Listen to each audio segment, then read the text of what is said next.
Welcome to Space Pathways Dialogues, where we go beyond our boundary. This knowledge mobilization series explores how the global space economy connects creativity, engineering, finance, law, science, technology, and social impact, cutting across traditional industries and ecosystems. Through expert voices, lived experiences, and storytelling, we uncover the skills and transformational leadership needed to unlock new opportunities in space, to empower neighborhoods and sustainable communities. Listen to Space Pathways on Fresh FM Radio London every Saturday at 12 p.m. Download the app today or listen on your smart speakers. Hello and welcome. And I'm really pleased to welcome Valrie Grant, Thank you for having me. Caribbean lead, I should say, FUGRO, Climate and Nature. Valrie, how are you? I'm doing okay, thank you. All things considered. Absolutely. Let's start. So Yes. Valrie, what sparked your involvement in the space and Earth observation domain, and how has it shaped your mission for the Caribbean? Sometimes I wish I had a better story to tell, but it was actually by accident. So I got into the space totally by accident. After I completed my undergraduate degree in geology, I wasn't deliberately looking for a career in geospatial or in Earth observation. In fact, at one point in time, I actually did not like GIS, but I stumbled into it, and very quickly I realized that this accident was actually opening a world that made sense to me. Here was a field where data, where technology could literally change the course of a community's development. And that was something that sparked my interest. And so over the years, and through every project, through every crisis, through every regional partnership, I have come to a simple but urgent realization. And that realization really is that the Caribbean cannot build resilience or prosperity, for that matter, with outdated information. And so we need accurate, we need accessible, we need reliable geospatial and Earth observation data to make those informed decisions which we strive to make. And so that realization has really shaped my entire mission. And it's really to ensure that the Caribbean and more globally, the SIDS in general, have the tools, have the confidence, and the space-based and geospatial technologies to drive development and to really protect our people and to build a stronger future, because this is real to us. It's our lived reality. Absolutely. How can space-based technologies most urgently transform climate resilience for small island developing states? Well, for small island developing states, space-based technologies offer something that we've never had before, the ability to see that full picture. Of course. In real time, the reality of what we have. So the modeling of our world in that kind of computer environment. And so satellites, things like drones and advanced analytics really help us to, whether it's monitoring our coastlines or reefs, flood-prone areas, with that kind of precision that we definitely need. It helps us to detect early warning signals, whether that be erosion, whether that be sea level rise, whether it be stress from drought, whatever it is, and help us to respond before they become critical disasters, before that disaster strike, and help us to prepare for it. And when it does strike, it also helps us in our response and recovery efforts. It supports us in terms of climate financing and having evidence-based proposals, right?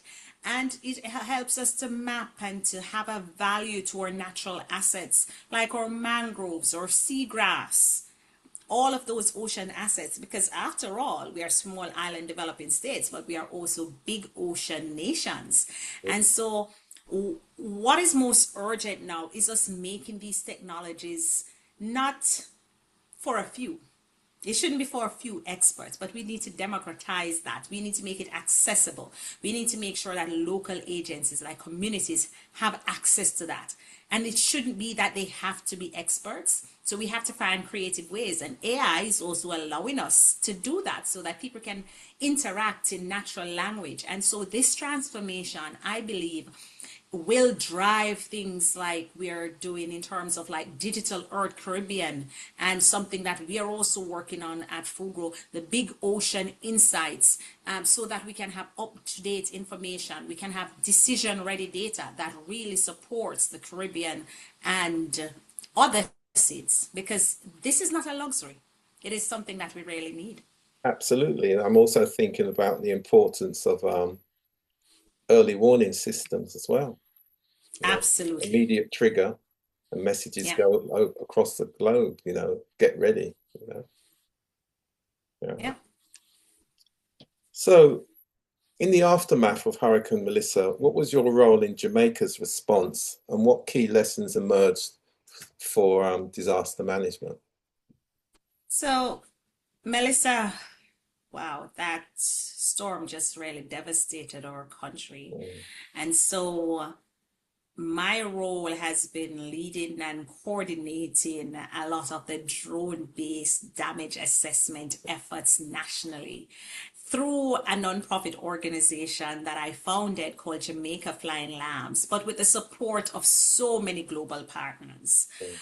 We've been able to develop geospatial workflows and help the National Disaster Response Initiative through the National Emergency Response GIS team and ODPM to really have teams out there of pilots and coordinating with the Civil Aviation Authority, because you can only imagine that in the aftermath of a hurricane, everybody wants to give aid and everybody wants to do something. There are helicopters that are flying.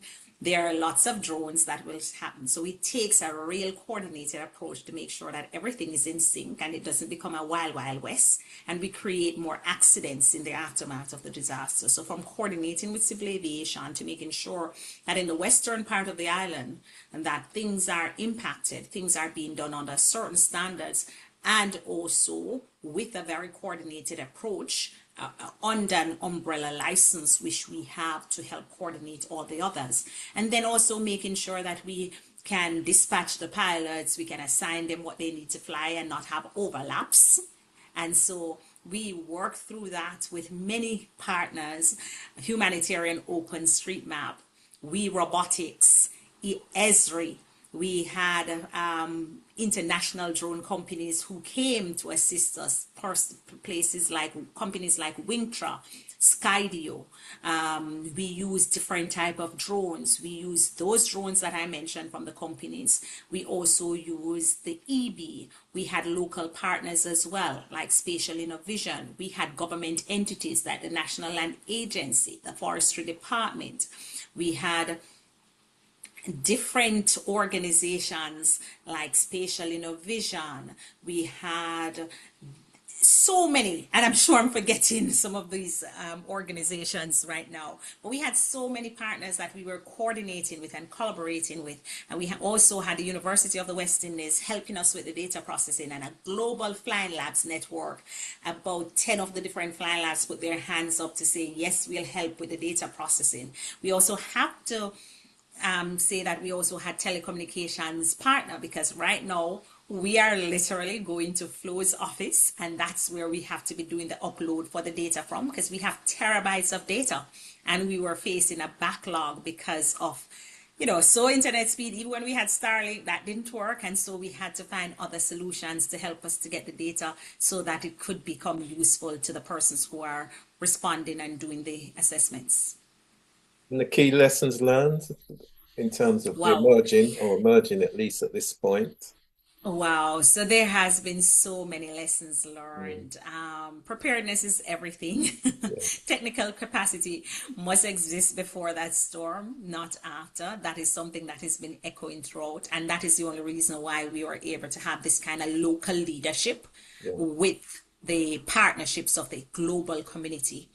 Data needs structure. It doesn't need improvisation. And so countries needs to institutionalize different workflows to be able to recover faster.